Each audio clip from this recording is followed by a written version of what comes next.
Anansi, the spider, went to Nyame, the sky god, and asked to buy all the stories in the world. Nyame laughed. The price? Bring me Mobro the hornet, Onini the python, Osebo the leopard. Anansi did not fight them. He tricked them. Before sunset, all three were delivered. Nyame kept his word. Every story in existence given to a spider. That is why spiders sit in corners, watching everything. They already own every story ever told, including yours. Follow Untold Africa .tv, because if Anansi taught us anything, the one who controls the story controls the world.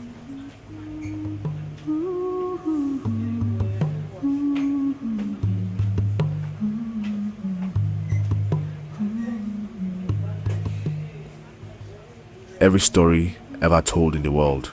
When Oxford University had a few hundred students,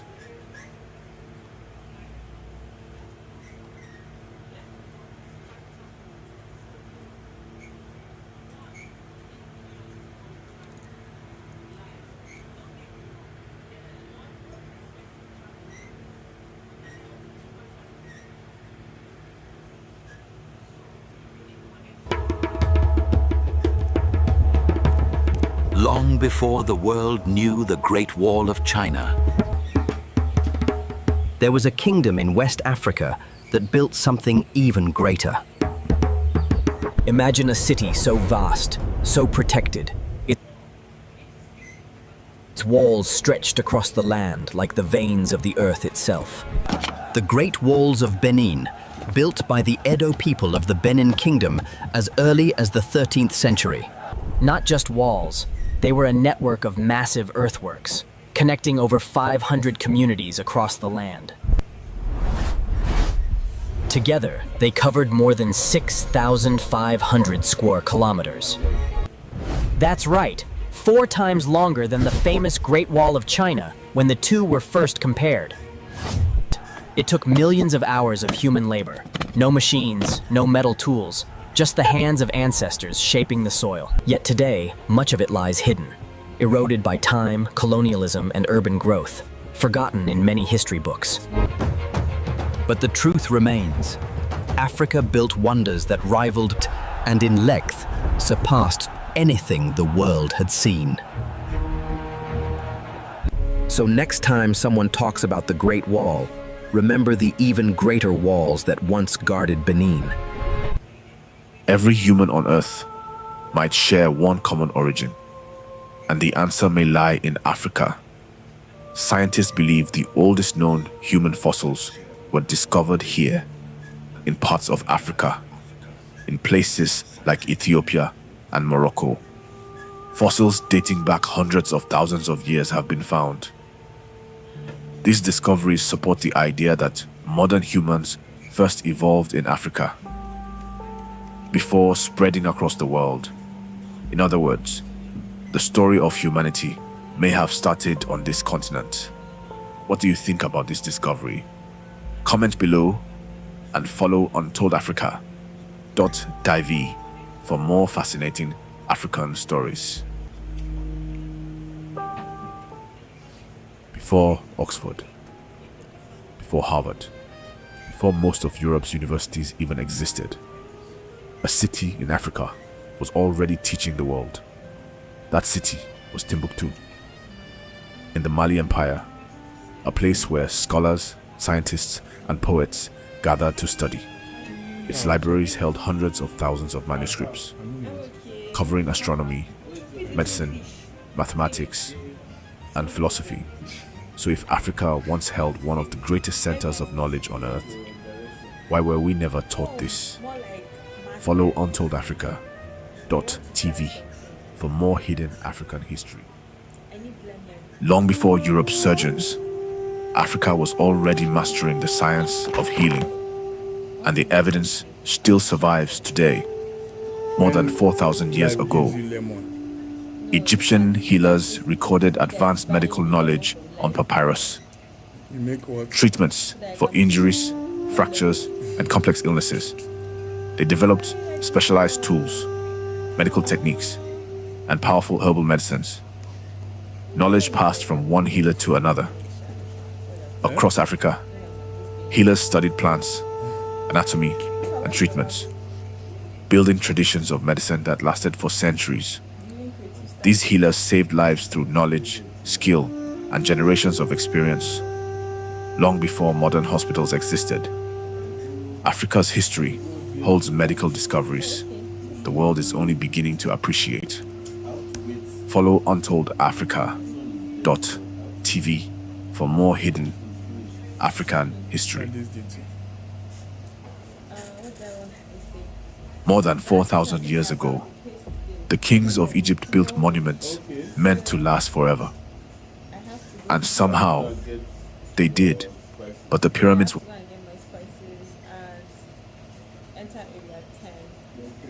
were not just monuments.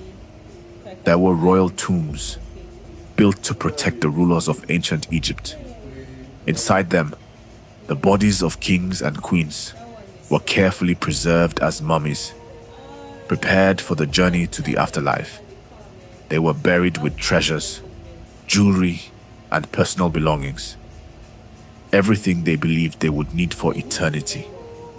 Thousands of years later, the pyramids still stand strong. What secrets do you think are still hidden inside them? Follow Untold Africa TV for more fascinating African history.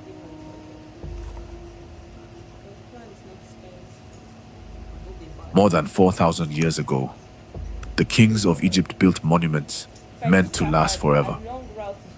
And somehow, they did. But the pyramids were not just monuments. There were royal tombs built to protect the rulers of ancient Egypt. Inside them, the bodies of kings and queens were carefully preserved as mummies, prepared for the journey to the afterlife. They were buried with treasures, jewelry, and personal belongings.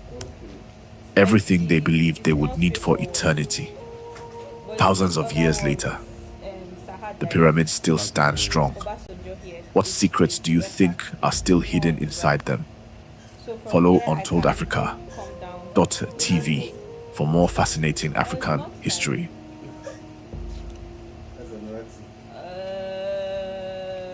The man who invented medicine was not Greek.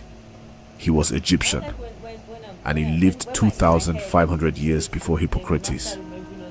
Imhotep was a commoner, not born royal, but he rose to become vizier, chief architect, high priest, and physician to Pharaoh Djoser, the first polymath in recorded history. The Edwin Smith Papyrus records his methods: stitching wounds, setting broken bones, diagnosing 200 different diseases.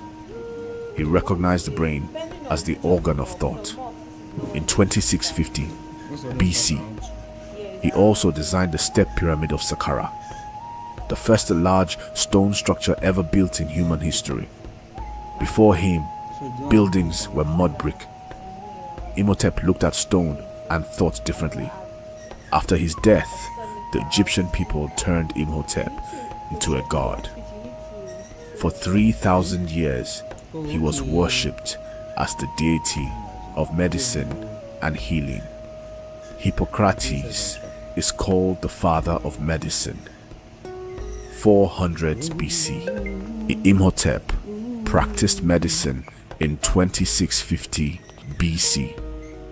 The real father of medicine was African, and the world forgot to mention it. Follow Untold Africa TV and ask yourself, what else did they forget to tell you?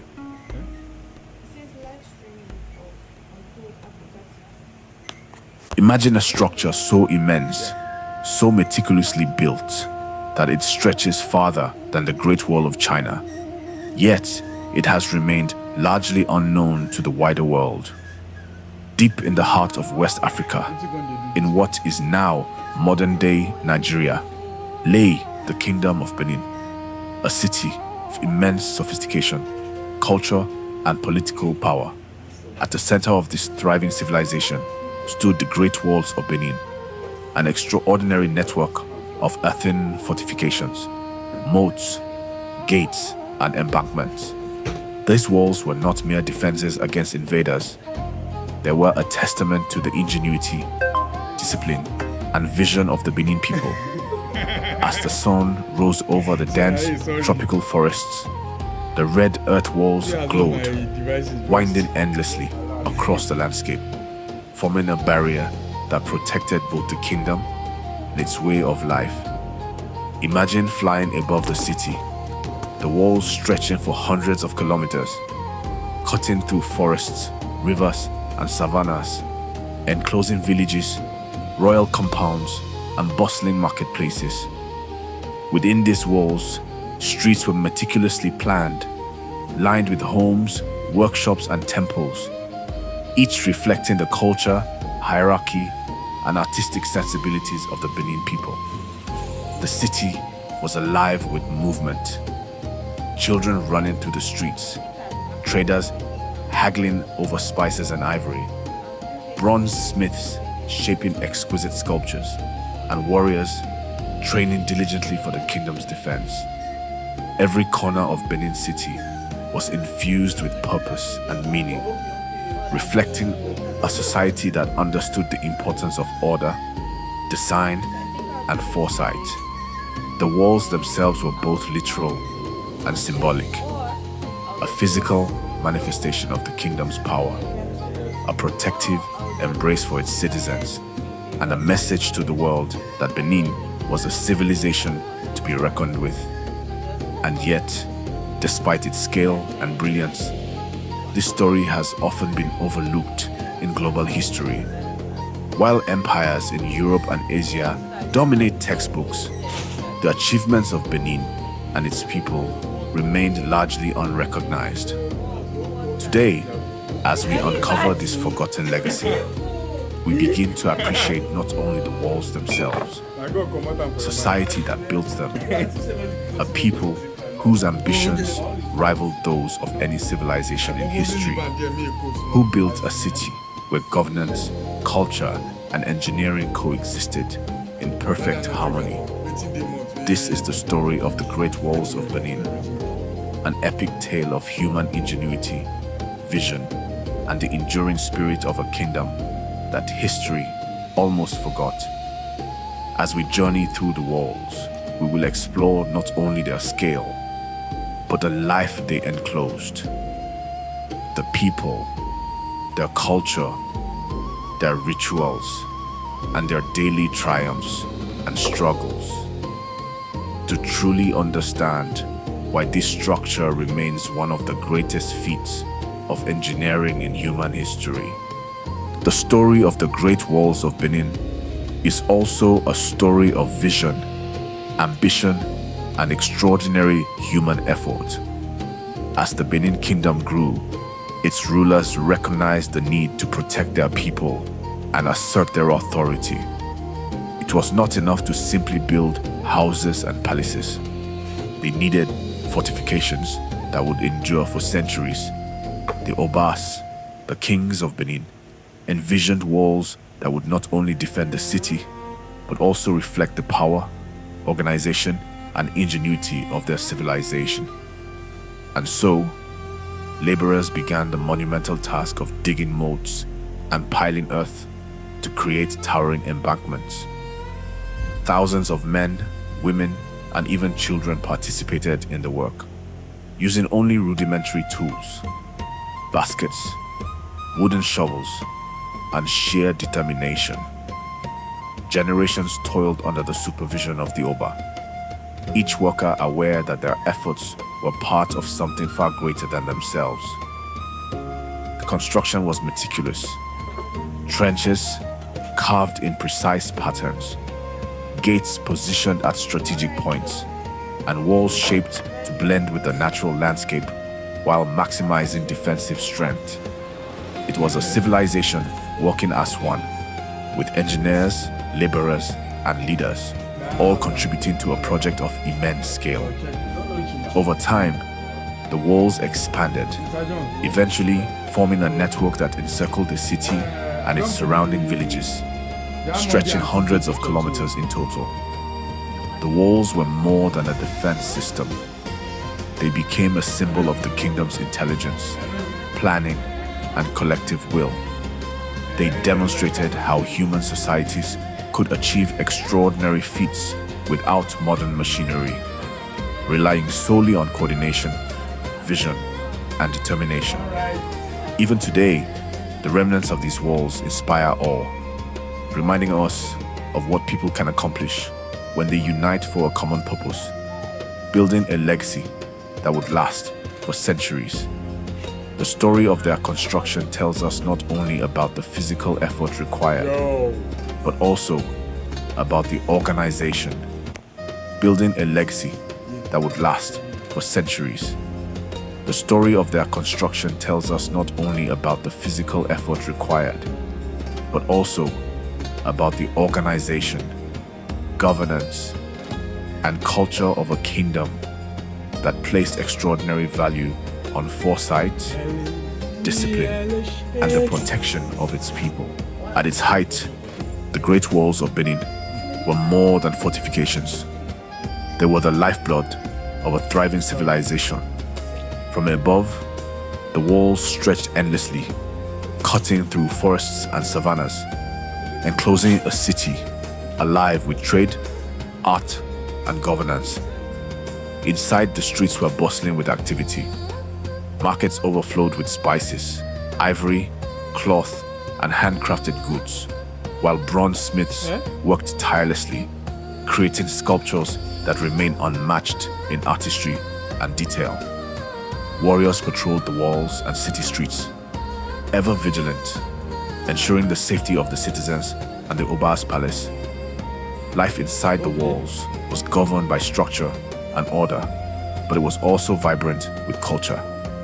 Festivals brought music, dance, and colorful displays of tradition to the city squares. Royal ceremonies reflected the kingdom's hierarchy, while ordinary citizens carried on with their work, maintaining the rhythm of daily life. Trade routes brought visitors and merchants from distant lands, allowing Benin to flourish economically and culturally. The walls themselves were a constant reminder of the kingdom's strength. They guided the city's growth, protected its inhabitants, and symbolized the unity and discipline of the people. Even today, we can imagine the sights and sounds, the smell of freshly fired clay, the rhythmic pounding of hammers on bronze, children laughing as they ran along the streets, and the deep, resonant drumbeats that marked ceremonies and announcements. The Great Walls of Benin, they were not just stone and earth.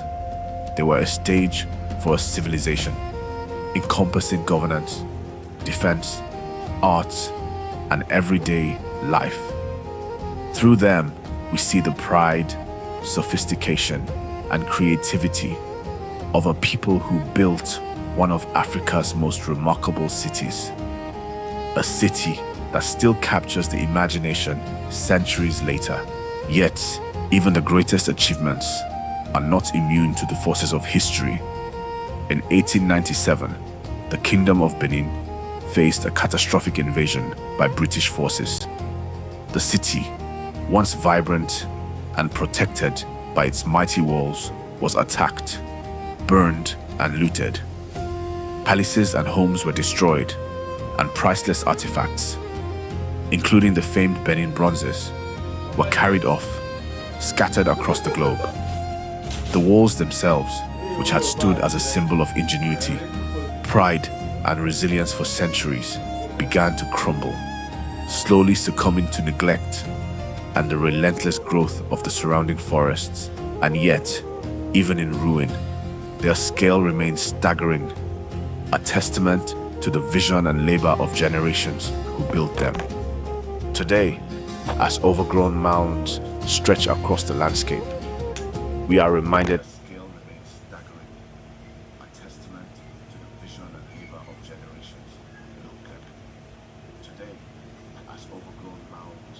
stretch across the landscape. we are reminded.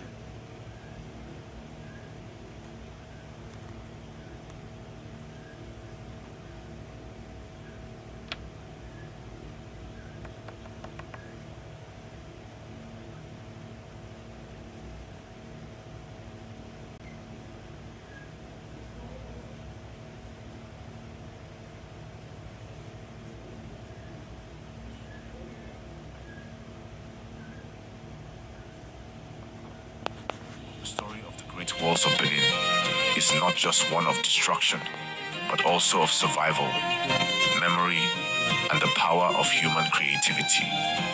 It reminds us that even when empires fall and cities are lost, the achievements of the people endure, whispering their stories across time.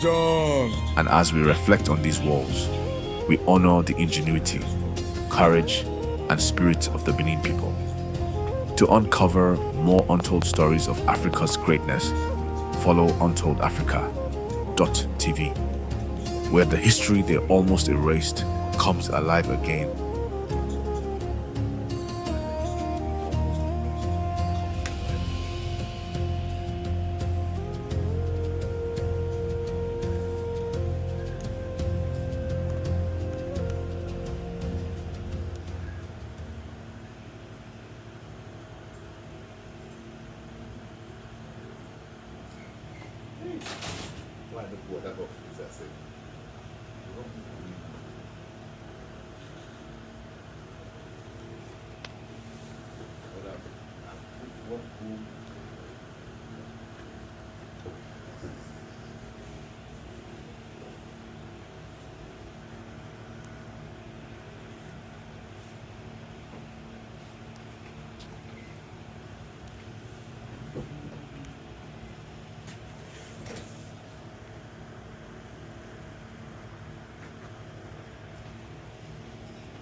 In the heart of West Africa, one ruler transformed an empire into a global power.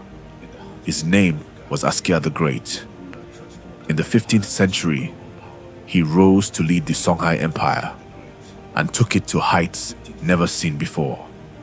Under his rule, the empire expanded across vast lands, connecting cities, cultures, and trade routes. Gold flowed through its markets. Salt, goods, and wealth moved across the desert in endless caravans. But Askia's vision went beyond power. He strengthened governance, built systems of organization, and turned Timbuktu into a center of knowledge and learning. Scholars gathered, ideas flourished, and the empire became not just rich, but influential. At its peak, Songhai became one of the wealthiest empires in African history, a legacy of leadership, strategy, and vision. Follow Untold Africa TV for more hidden African history. In the heart of feudal Japan, a warrior appeared unlike any other. He was not born there. He came from Africa. His name was Yasuke. In the 16th century, he arrived in Japan and quickly became a figure of fascination. His presence was powerful, his story even more so. When he met the legendary warlord Oda Nobunaga, everything changed. Yasuke was not treated as an outsider. He was honored, respected, and eventually, he rose to the rank of samurai, a rare position in a land far from his own. He stood among warriors, lived their code, and became part of history. A story that crossed continents, defied expectations, and proved that greatness knows no boundaries. Follow Untold Africa TV for more hidden African history. In 1896, something happened that shocked the entire world. A European empire tried to colonize Ethiopia and failed. At the Battle of Adwa, Ethiopian forces led by Emperor Menelik II faced the Italian army and defeated them. This victory made Ethiopia one of the only African nations to successfully resist European colonization during that era. The Battle of Adwa became a powerful symbol of African resistance and pride across the continent. Yet, many history books barely mention it. Did you know about this battle before today? Let me know in the comments and follow Untold Africa TV for more Untold African history. Imagine one man, so rich, he accidentally destroyed an entire economy just by being generous.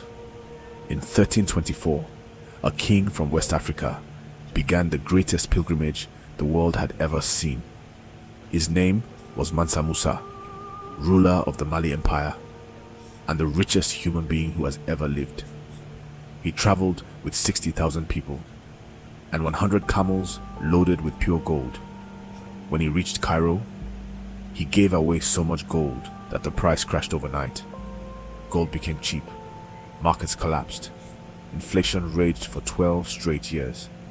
So tell me, if the richest man in history could crash the gold market with kindness, what else have we been told about Africa that isn't true? Follow Untold Africa TV for more hidden African history. In the early 1800s, a small kingdom in southern Africa began to rise, and its story would change history. At the center of it all was one extraordinary leader, Shaka Zulu. He transformed the way armies moved and fought, introducing new tactics, discipline, and powerful warrior regiments. Under his leadership, the Zulu kingdom expanded across vast lands, and its influence reshaped southern Africa. The rise of the Zulu became one of Africa's greatest military legends. Follow Untold Africa TV for more epic African history. From a child who could barely stand, rose one of Africa's greatest kings, Sundiata Keita. Exiled from his homeland, he grew stronger and began to unite allies across the land. He returned, not as a boy, but as a leader, ready to fulfill his destiny. He brought people together, building unity where there was division. And from that vision, a powerful empire was born, the Mali Empire, a land of wealth, culture, and influence, connected by trade and strength.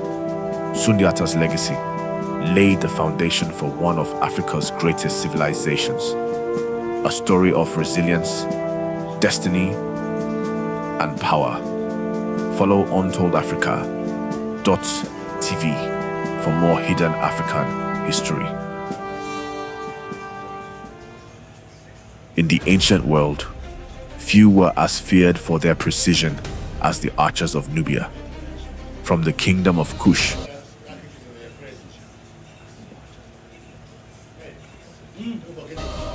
they trained from a young age, mastering focus, discipline, and control. Their bows were powerful, their aim unmatched, capable of striking targets from incredible distances with remarkable accuracy. Across the ancient world, their reputation spread, known not for chaos, but for precision, for skill refined over generations. They became a symbol of strength within the kingdom of Kush, guardians of a proud and powerful civilization.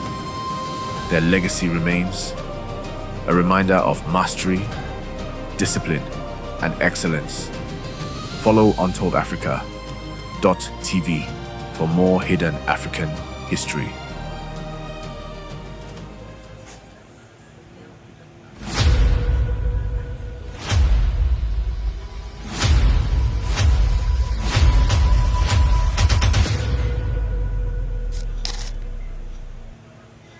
the shadow of the scramble for Africa, when Europe was carving up the continent like a birthday cake, one nation refused to be sliced. Welcome to Untold Africa TV. This is the Battle of Adwa. The day Ethiopia taught the world that African soil would never bow to foreign boots. It's 1889. Italy signs the Treaty of Fuchale with the newly crowned Emperor Menelik II. But a single mistranslated word changes everything. Italy claims Ethiopia is now their protectorate. Menelik looks them dead in the eye and says, "Never." With his iron-willed Empress Title Betul at his side, Menelik unites the ancient kingdoms, Amhara, Tigray, Oromo, Guraj, under one banner. He arms his warriors with thousands of rifles, builds alliances, and waits. Italy invades Tigray anyway. General Oreste Baratieri marches in with 17,000 troops, modern artillery, in total arrogance. He believes this will be easy, but Menelik has been preparing for years. Over 100,000 Ethiopian warriors answer the call. They march from every corner of the empire, singing war songs that shake the mountains. Spies feed Menelik every Italian move. While Baratieri's men starve in the hills, the emperor's army grows stronger by the day. Dawn, March 1st, 1896. The hills around Adwa are silent until they aren't. And what happens next will echo across Africa forever. The fog lifts. 100,000 Ethiopian warriors poured down the hills like a human avalanche. Ras Makonnen, Ras Mengesha, and Empress Titu herself direct the attack. The Italians are caught completely off guard. Their scouts failed. Their supply lines collapsed. Their commander panicked. Wave after wave of Ethiopian fighters slammed into the Italian lines. Spears, rifles, courage older than empires itself. One Italian brigade is surrounded and wiped out. By noon, the once proud colonial army is in full rout. Over 6,000 Italian and Eritrean Askari soldiers lie dead. Another 3,800 are taken prisoner. The survivors flee back to Eritrea in disgrace. Ethiopian casualties are heavy, around 7,000 dead, 10,000 wounded. But the victory is total. Menelik II does not gloat. He treats the Italian prisoners with dignity and sends most home. In October 1896, the Treaty of Addis Ababa is signed. Italy is forced to recognize Ethiopia as a fully sovereign, independent nation. For the first time in the colonial era, a European power had been decisively defeated by an African army on African soil. Ethiopia remained free while the rest of the continent fell, and Adwa became the unbreakable symbol of black pride, unity, and resistance. This is not just Ethiopian history. This is African history. The day we proved that no flag, no gun, no empire could ever own us. If this story moved you, smash that like button, subscribe to Untold Africa TV, and turn on notifications, because Africa's untold stories are only just beginning. Until next time, stay proud, stay African,